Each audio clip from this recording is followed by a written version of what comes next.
Hello friends, test वाला के YouTube channel पर आप सभी का स्वागत है। दोस्तों, ये हमारा पेपर 2 में मानव संसाधन एवं विकास टॉपिक चल रहा है, जिसकी एक वीडियो हम इससे पहले डाल चुके हैं। आज उसका सेकंड वीडियो है। आज हमारा जो टॉपिक रहेंगे उसमें सबसे पहले देखते हैं शिक्षा का अधिनियम 2009। ये काफ़ी इम्पोर्टेंट आपका टॉपिक रहेगा, इससे क्वेश्चन आने की संभावना रहेगी पूरी। तो शिक्षा का अधिनियम 2009, इसमें आप इंट्रोडक्शन में क्या लिखेंगे? निःशुल्क एवं अनिवार्य शिक्षा अधिनियम 2009 इसका पूरा नाम है। लागू वर्ष 1 अप्रैल 2010 से ये लागू हुआ है। क्षेत्र विस्तार इसका संपूर्ण भारत इसका क्षेत्र रहेगा। ठीक है। भूमिका में लिख सकते हैं संविधान के अनुच्छेद 21 का, जिसमें 6 से 14 आयु वर्ग के बच्चों को निःशुल्क व अनिवार्य शिक्षा के मौलिक अधिकार को यह कानूनी रूप देता है। ठीक है। तो इस तरीके से इसकी भूमिका आप बना सकते हैं। अब इसके जो प्रमुख प्रावधान हैं वह देख लेते हैं। प्रावधानों को दो भागों में बांट सकते हैं, प्रमुख प्रावधान व अन्य प्रावधान। तो प्रमुख प्रावधान देखते हैं। सबसे पहला रहेगा जो बीपीएल परिवार होते हैं, बीपीएल परिवारों के बच्चे, बीपीएल का अर्थ है बिलो पॉवर्टी लाइन, जो गरीबी रेखा के नीचे जीवन यापन करने वाले परिवार हैं, उनके बच्चों के लिए निजी तथा सरकारी जो विद्यालय रहेंगे वहाँ पर 25% सीटें रिजर्व की जाती हैं। चाहे वह निजी विद्यालय हो, अनुदान प्राप्त विद्यालय हो या सरकारी विद्यालय हो, उनमें 25% सीटें आपके बीपीएल परिवार के जो बच्चे हैं उनके द्वारा भरी जाएंगी। ठीक है।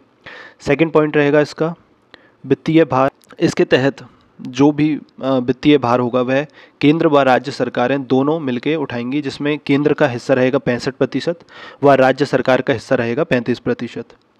देन इसके बाद है इसमें शिक्षक छात्र अनुपात। इस अधिनियम के तहत शिक्षक छात्र रेशो 1:30 करने की बात कही गई है, अर्थात 30 छात्रों पर एक शिक्षक को अनिवार्य किया जाएगा। ठीक है।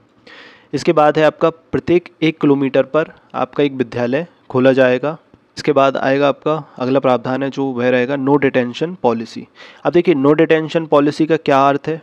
नो डिटेंशन पॉलिसी में इसका मतलब है फेल ना करने की नीति। कक्षा 1 से 8वीं तक के विद्यार्थियों को फेल नहीं करने का इसमें प्रावधान रखा गया। तो ये काफ़ी इसमें मतलब काफ़ी विवाद भी हुआ। आगे चल के इस प्रावधान को सरकार ने हटा लिया था। एसर आपने सुना होगा, annual status of education report, एक एनजीओ है, उसने एक सर्वे किया था जिसमें यह पता चला कि कक्षा 5 तक के जो 44% छात्र हैं वह कक्षा 2 के पाठ्यपुस्तक को भी नहीं पढ़ पाते हैं, क्योंकि आपका विद्यार्थियों को फेल नहीं किया जाता, सीधे ही उनको सभी को सीधे अगली क्लास में प्रमोट कर दिया जाता है। कक्षा 8 तक का यह नियम था नो डिटेंशन पॉलिसी के तहत। तो इससे शिक्षा की गुणवत्ता में काफ़ी ज़्यादा ह्रास हुआ। इसके पश्चात इस जो एसर की जो रिपोर्ट आई, इसके बाद सरकार ने यह जो नो डिटेंशन पॉलिसी थी इसको वापस ले लिया। ठीक है। इसके बाद अगला प्रावधान है आपका फीस निष्कासन। तो देखिए, फीस निष्कासन का अर्थ है कि फ़ीस ना देने पर किसी भी विद्यार्थी को स्कूल से निष्कासित नहीं किया जा पाएगा। ठीक है। इसके बाद कुछ अन्य इसमें जो प्रावधान रहेंगे, जैसे कि निजी ट्यूशन पर रोक लगा दी गई। गैर शैक्षिक गतिविधियों में जो शिक्षक रहेंगे उनको गैर शैक्षिक गतिविधियों से दूर रखा जाएगा। ठीक है। दंड में आपके शारीरिक और मानसिक दंड जो रहेंगे उन पर रोक लगा दी गई। इसके बाद वेतनमान में जो शिक्षक हैं उनके वेतनमान में वृद्धि का प्रावधान किया गया। शिक्षकों की स्थायी नियुक्ति की जाएगी, अर्थात स्थायी शिक्षकों की भर्ती की जाएगी। ड्रॉप आउट जो दर है उसमें कमी लाने के लिए प्रयास किए जाएंगे। ठीक है। तो ये आप यहाँ पे 2 कैटेगरी में आपके प्रावधान बांट सकते हैं, एक प्रमुख, दूसरा आपका अन्य। ठीक है। इसके बाद आप इसमें जो कंक्लूज़न है वहाँ आप लिख सकते हैं, एक ये रिपोर्ट का हवाला दे सकते हैं जो एसर की ही रिपोर्ट है, जिसमें यह बताया गया है कि जो ड्रॉप आउट रेशो है 6 से 14 साल तक के बच्चों का जो ड्रॉप आउट है वह मध्य प्रदेश में 44.09% है, जबकि केरल में यह सबसे कम है जो कि 10% है। तो मध्य प्रदेश में यह सर्वाधिक है। तो आप यहाँ पे एक ये पॉइंट दे सकते हैं। ठीक है। तो इस तरीके से आपका ये शिक्षा का अधिनियम 2009 कंप्लीट होता है। इसके बाद है आपका नेक्स्ट है आपका उच्च शिक्षा। अब देखिए, उच्च शिक्षा में आप सबसे पहले इसकी परिभाषा में लिखिएगा, महाविद्यालय और विश्वविद्यालयों में दी जाने वाली शिक्षा ये क्या कहलाती है? उच्च शिक्षा कहलाती है। ठीक है। इसमें गुणवत्तापरक रहती है तथा विशेष विषय में विशेषीकृत रहती है। विशेष विषय में विशेषीकृत का क्या मतलब होगा कि जैसे मान लीजिए आप ग्रेजुएशन में आपने, जैसे मान लीजिए आपने मैथ सब्जेक्ट लिया या साइंस लिया या आपने कॉमर्स लिया, तो आपको उसी सब्जेक्ट की पढ़ाई यहाँ पे कराई जाती है। तो इस तरीके से ये विशेष विषय में विशेषीकृत रहती है। इसके 3 स्तर रहते हैं। पहला रहेगा आपका स्नातक, इसके बाद स्नातकोत्तर, उसके बाद शोध। ठीक है, जैसे कि स्नातक में आपका बीएससी हुआ, बीए हुआ, इंजीनियरिंग हुआ, इस तरीके के। इसके बाद स्नातकोत्तर में आपका रहेगा एमएससी हुआ, एमए हुआ, एमकॉम हुआ। ठीक है, इसके बाद शोध जो रहेगा स्तर, इसमें आपका पीएचडी रहता है। ठीक है, आप यहाँ पर उदाहरण दे सकते हैं इंजीनियरिंग, कृषि स्नातक, बीएससी, बीकॉम, इस तरीके के यहाँ पे आप उदाहरण दे सकते हैं। अब इसमें आता है आपका उच्च शिक्षा के क्या घटक हैं, ये आपका एक 5 मार्कर क्वेश्चन हो सकता है। तो आप यहाँ इंट्रोडक्शन में तो ये लिख दीजिएगा उच्च शिक्षा की क्या परिभाषा, वो लिख दीजिएगा। इसके बाद आप इसके घटक में देखिए, सबसे पहले इसके 5 घटकों को आप बता सकते हैं। यहाँ पे इसके 5 घटक हैं। पहला है आपका केंद्रीय विश्वविद्यालय, इसके बाद आपका निजी विश्वविद्यालय, सम विश्वविद्यालय, राष्ट्रीय महत्व के विश्वविद्यालय और राज्य विश्वविद्यालय। ठीक है, तो इन 5 में आप एक एक लाइन में इनके बारे में बता सकते हैं। जैसे केंद्रीय विश्वविद्यालय, तो ये केंद्रीय अधिनियम के द्वारा स्थापित जो विश्वविद्यालय रहेंगे या निगमित जो विश्वविद्यालय रहेंगे वो केंद्रीय विश्वविद्यालय कहलाएंगे। ठीक है, इसके बाद आपका निजी विश्वविद्यालय, निजी विश्वविद्यालय में आ जाएगा कंपनी अधिनियम 1956 या सोसाइटी अधिनियम 1860 के तहत स्थापित विश्वविद्यालय आपके निजी विश्वविद्यालय की श्रेणी में आएंगे। इसके बाद है आपका सम विश्वविद्यालय, तो सम विश्वविद्यालय में लिखा जाएगा यूजीसी की धारा 3 के तहत केंद्र सरकार द्वारा इनको सम विश्वविद्यालय घोषित किया जाता है। ठीक है, फिर इसके बाद है आपका राष्ट्रीय महत्व के विश्वविद्यालय, संसद नियम द्वारा स्थापित जो विश्वविद्यालय रहेंगे वे राष्ट्रीय महत्व के विश्वविद्यालय कहलाएंगे। इसके बाद आता है आपका राज्य विश्वविद्यालय, तो राज्य विधानमंडल के द्वारा अधिनियम के तहत जो विश्वविद्यालयों की स्थापना की जाएगी वो राज्य विश्वविद्यालय की श्रेणी में आएंगे। ठीक है, इस तरीके से आपका ये उच्च शिक्षा और उसके घटक कंप्लीट होता है। इसके बाद नेक्स्ट है आपका भारत में या मध्य प्रदेश में उच्च शिक्षा की चुनौतियां क्या हैं। तो ये काफ़ी इंपॉर्टेंट क्वेश्चन हो जाएगा आपका। इसमें देखिए आप ये 5 मार्कर में भी आ सकता है और 11 मार्कर में भी आ सकता है। मान लीजिए क्वेश्चन आता है आपका 11 मार्कर में कि भारत में उच्च शिक्षा की क्या चुनौतियां हैं। ठीक है, पहले इसमें आप उच्च शिक्षा की शुरुआत में आप इसकी उच्च शिक्षा की परिभाषा दीजिए। ठीक है, उसका उदाहरण दे दीजिएगा, तो ये आपका क्वेश्चन यहाँ से शुरू हो जाएगा। इसके बाद आप जो चुनौतियाँ हैं उसके लिए एक डायग्राम बना सकते हैं इस तरीके से, है ना। इसमें आप अलग अलग कैटेगरी में उच्च शिक्षा के आप अलग अलग कैटेगरी में डिवाइड कर सकते हैं। अब आप पहले ये बना के इसके बाद आप या प्रमुख और अन्य उसमें भी बांट सकते हैं। ठीक है, तो सबसे पहले रहेगा आपका उच्च शिक्षा की परिभाषा। मैंने आपको अभी पहले ही बताई थी कि महाविद्यालय और विश्वविद्यालयों में दी जाने वाली गुणवत्तापरक एवं विशेष विषय में विशेषीकृत शिक्षा उच्च शिक्षा कहलाती है। ठीक है, इसका चुनौतियों में आप यहाँ एक फैक्ट डाल सकते हैं, राष्ट्रीय उच्चतर शिक्षा अभियान रूसा, ये 2013 में इसके लिए एक समिति गठित की गई थी जिसका नाम था गौतम समिति। तो इस समिति ने कुछ जो उच्च शिक्षा के क्षेत्र में जो चुनौतियां हैं उनके बारे में बताया था, तो वहीं से हम ये चीज़ लिख सकते हैं। ठीक है, ये आप इसको कोट कर सकते हैं कि गौतम समिति के द्वारा निम्नलिखित चुनौतियां उच्च शिक्षा के क्षेत्र में बताई गई हैं। ठीक है, सबसे पहला हो जाएगा आपका अवसंरचना। तो देखिए अवसंरचना में क्या रहेगा आपका कि आधारभूत अवसंरचना का अभाव है। अब आधारभूत अवसंरचना से क्या मतलब है, कई सारे ऐसे विश्वविद्यालय या महाविद्यालय हैं जहाँ पर बेसिक इंफ्रास्ट्रक्चर नहीं है। ठीक है, ढंग के क्लासरूम नहीं है, आपके प्रयोगशालाएं होनी चाहिए, वो प्रयोगशालाएं आपकी नहीं बनी हैं। ठीक है, बिल्डिंग जो उनकी हैं वो जर्जर हालत में है। तो इस तरीके से अधिकतर जो महाविद्यालय या विश्वविद्यालय हैं काफ़ी ज़्यादा उसमें कमियां देखने को मिलती हैं। का सेकंड पॉइंट बन जाएगा यहाँ पे गुणवत्ता। तो गुणवत्ता इसमें आप क्या लिखेंगे कि उच्च शिक्षा के क्षेत्र में नवाचार नहीं किया जाता, पुराने ढर्रे पर ही आपके जो शिक्षा पद्धति है वह चल रही है।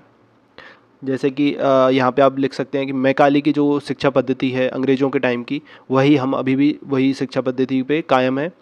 यहाँ पे आप एक और पॉइंट यह बता सकते हैं कि जो विश्व के जो टॉप 100 कॉलेज हैं उसमें भारत का एक भी कॉलेज का नाम नहीं आता है। ठीक है, इसके बाद है आपका आर्थिक में लिखें आप कि जो जैसे देखिए अब जो सरकारी कॉलेज होते हैं उसमें सीटें कम रहती हैं। ठीक है, जबकि निजी जो कॉलेज रहते हैं उनमें काफ़ी ज़्यादा फीस लगती है।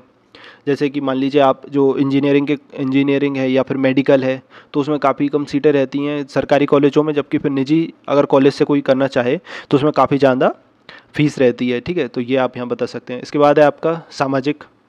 सामाजिक में आप लिखें कि वंचित वर्ग, महिला वर्ग, इनकी काफ़ी कम भागीदारी है इस क्षेत्र में, ठीक है। इनके साथ काफ़ी ज़्यादा भेदभाव होता है, ठीक है। इसके बाद अगला पॉइंट आएगा आपका केंद्रीयकरण। देखिए केंद्रीयकरण में क्या मतलब है इसका, कि जो अधिकतर बड़े बड़े जो विश्वविद्यालय हैं वह बड़े शहरों में ही स्थित हैं। जैसे मान लीजिए अगर हम एमपी की बात करते हैं तो यहाँ पे भोपाल, इंदौर, जबलपुर जैसे बड़े जो शहर हैं वहीं पे अधिकतर बड़े कॉलेजों की स्थापना की गई है, जबकि जो छोटे शहर हैं वहाँ पे आपके इस तरीके के जो बड़े विश्वविद्यालय हैं वह देखने को नहीं मिलते हैं, ठीक है। तो केंद्रीयकरण हो रखा है इनका बड़े शहरों में। यही स्थिति भारत में आपको देखने को मिलेगी। दिल्ली है जो, वहाँ पे आपको अधिकतर जो बड़े कॉलेजेस हैं वह वहाँ पे देखने को मिलते हैं, ठीक है। तो ये केंद्रीयकरण है जिसके तहत सभी जो बड़े कॉलेज हैं वह बड़े शहरों में ही आपको देखने को मिलेंगे, ठीक है।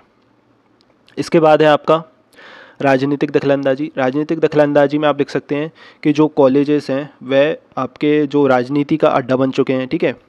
वहाँ पे छात्र राजनीति, राजनीतिक पार्टियों के जो कई सारे छात्र राजनीतिक विंग हैं वो वहाँ पे एक्टिव रहते हैं, ठीक है। तो ये हो जाएगा आपका पॉइंट। इसके बाद आपका अगला पॉइंट बनेगा वित्त का अभाव। तो यहाँ पे देखिए सरकार का जो बजट रहता है उसमें उच्च शिक्षा पर लगभग 1.5% ही खर्च किया जाता है, ठीक है। तो ये पॉइंट आप यहाँ पे लिख सकते हैं। इसमें आप एक पॉइंट और लिख सकते हैं या फिर एक बॉक्स बना के यहाँ पे आप अलग से एक को लिख सकते हैं फैक्ट, जिसमें आप बताएं कि उच्च शिक्षा पे जो कुल खर्च किया जाता है उसका 70% लगभग, आपका जो 70% है वह आपका जो आपके आईआईटी या आईआईएम है, जो आपके आईआईटी आईआईएम है उन्हीं पर खर्च कर दिया जाता है, जबकि वहाँ पे मात्र 3% ही छात्र पढ़ते हैं, ठीक है। तो ये आप एक यहाँ पे फैक्ट डाल सकते हैं। ये आपका जो 11 मार्कर है अगर आपका, तो वहाँ पे काफ़ी आंसर जो है वो अट्रैक्टिव हो जाएगा, ठीक है। इसके बाद आप कुछ अन्य इसमें लिख सकते हैं, जैसे कि रोजगार परक शिक्षा का अभाव है, जो शिक्षक हैं वे प्रशिक्षित नहीं होते, ठीक है। तो प्रशिक्षित शिक्षकों का अभाव है। इसमें आप एक और पॉइंट ये लिख सकते हैं कि भाषाई अवरोध है। भाषाई अवरोध में क्या रहेगा, जैसे कि शिक्षा के जो माध्यम है वह अंग्रेजी है, ठीक है। जो उच्च शिक्षा के अधिकतर पाठ्यक्रम रहते हैं वह अंग्रेजी में रहते हैं, जैसे मेडिकल की हुई, इंजीनियरिंग की पढ़ाई हुई वो अंग्रेजी में होती है, तो ये एक भाषाई अवरोध है, ठीक है। इसके बाद आप यहाँ पे एक और पॉइंट लिख सकते हैं कि उत्पादकता और नवाचार विचारों की कमी है, रोजगार मूलक शिक्षा का अभाव है, व्यावसायिक आवश्यकताओं से समन्वय नहीं है, ठीक है। इस तरीके के आप एक दो पॉइंट और यहाँ पे बढ़ा सकते हैं। अगर आपका 11 मार्कर है तो आपको लगभग वहाँ पे 10 से 11 पॉइंट यहाँ पे लिखने रहते हैं, तो ये आपके काफ़ी हो जाएगा इतना, ठीक है। उच्च शिक्षा के क्षेत्र में जो चुनौतियाँ हैं वह कंप्लीट होता है। इसके बाद नेक्स्ट देखते हैं का अगला टॉपिक रहेगा इसमें तकनीकी शिक्षा। तो तकनीकी शिक्षा में सबसे पहले आपकी परिभाषा रहेगी, जिसमें ज्ञान के साथ प्रायोगिक कार्य शामिल हों, आपकी क्या कहलाती है, तकनीकी शिक्षा कहलाती है। उसके उद्देश्य क्या है, छात्रों को रोजगार परक कौशल प्रदान करना, ठीक है। फिर इसमें आप लिख सकते हैं इंजीनियरिंग, प्रबंधन, फार्मेसी, वास्तुकला, ये सब आदि को तकनीकी शिक्षा में शामिल किया गया है, ठीक है। यहाँ पे आप कुछ प्रमुख जो संस्थान हैं उनके नाम बता सकते हैं, जैसे कि आईआईटी हुआ आपका, भारतीय प्रौद्योगिकी संस्थान, आईआईएम, भारतीय प्रबंधन संस्थान, एनआईटी, राष्ट्रीय प्रौद्योगिकी संस्थान, आईआईएससी, भारतीय विज्ञान संस्थान बेंगलुरु। तो इस तरीके के आप कुछ यहाँ पे उदाहरण में नाम दे सकते हैं, ठीक है। फिर आप यहाँ पे लिख सकते हैं, ये आप एक फ्लो चार्ट बना सकते हैं जिसमें आप बताएं कि तकनीकी शिक्षा आपको कौशल, तकनीकी शिक्षा से क्या होता है, आपका कौशल का विकास होता है, जिससे औद्योगिक उत्पादन में वृद्धि होती है, जिससे क्या होगा, आपका जीवन की गुणवत्ता में सुधार होगा और ये मानव संसाधन का विकास करेगा। तो ये एक आप फ्लो चार्ट के रूप में तकनीकी शिक्षा के बारे में आप बता सकते हैं, ठीक है। इसमें आप इसके बाद यहाँ पे अगर क्वेश्चन जैसे आपसे पूछा जाता है कि तकनीकी शिक्षा के क्या लाभ हैं, तकनीक के लाभ होते हैं वही तकनीकी शिक्षा के लाभ हैं। इसमें आप कई सारे एस्पेक्ट बता सकते हैं, जैसे कि आप बता दीजिए अंतरिक्ष विज्ञान में, ठीक है, रक्षा के क्षेत्र में, चिकित्सा के क्षेत्र में, कृषि क्षेत्र में, परमाणु विज्ञान के क्षेत्र में, ठीक है। इस तरीके के आप यहाँ पे आप इन पॉइंटों को रख सकते हैं, ठीक है। इसके अलावा आप यहाँ बता सकते हैं जैसे कि औद्योगिक उत्पादन में वृद्धि होती है, ठीक है, जीवन स्तर की जो गुणवत्ता है उसमें वृद्धि होती है, राष्ट्र का विकास होता है, अवसंरचना का विकास होता है, ठीक है, अंतर्राष्ट्रीय स्तर पर पहचान मिलती है, सतत विकास के लक्ष्य की प्राप्ति में सहायक है। यातायात संचार के माध्यमों का विकास होता है, कुशल मानव संसाधन का निर्माण होता है। तो इस तरीके के पॉइंट आप खुद से भी बना सकते हैं, ठीक है, अगर ये क्वेश्चन आता है कि तकनीकी शिक्षा के क्या लाभ हैं उसमें, ठीक है। तो इसी के साथ आज का वीडियो हमारा यहीं समाप्त होता है। अगर आपको वीडियो पसंद आता है तो वीडियो को लाइक कीजिए, अपने जो भी आपके फ्रेंड्स हैं मेंस की तैयारी कर रहे हैं उनको साथ शेयर कीजिए और वीडियो को लाइक कीजिए। इसी के साथ आप सभी से आज्ञा लेना चाहूँगा। नेक्स्ट वीडियो में हम इस टॉपिक को आगे कंटिन्यू करेंगे। जय हिंद।